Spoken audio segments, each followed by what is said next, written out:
Oh, good morning mga idol, meron tayong gagawin supremo. Kalimitan, napatune up na natin. Tapos, napalinis na yung carburetor. Na change oil na. Wala namang kinalaman sa change oil yung batak niya kasi kinakapos. Hindi bumatak na maganda. Nakailang linisan ng carburetor, ganun pa rin. Bakit nga ba? Papalitan na ng spark plug. Nagtesting na rin ng CDI. Ganun pa rin. Ano nga ba mga idol kalimitan ang nagiging sira ng supremo? Tayo kasi, ang ugali natin mga Pilipino mga idol kalimitan, hindi naman natin nilalahat. Meron po talagang mga owners na ang alam lang sa mga motor nila ay mag-change oil at magpunas. Yan.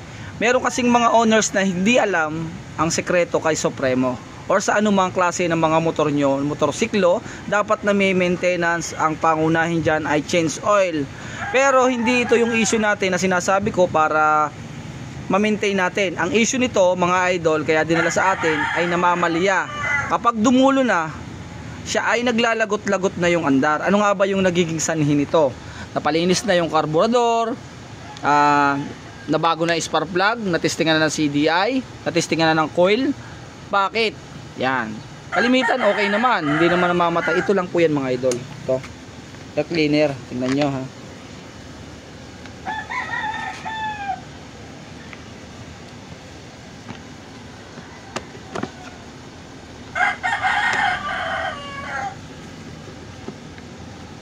Kasi nakalagay mga idol dito sa cleaner niya, yan.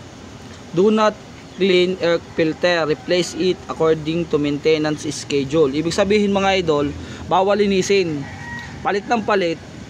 Ay kalimitan tayo sa mga owners natin, hindi to alam na nami-maintain sa cleaner. Sakay lang ng sakay, pagawa ng pagawa. Ano po sir?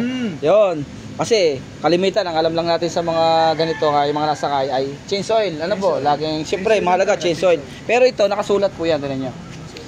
Do not clean air filter, replace it according to the maintenance schedule. Yon. Ano schedule niyan? Sa kilometers din po yan natingin. Para po minsan depende na rin, check-in, kung madumi na, palitan na.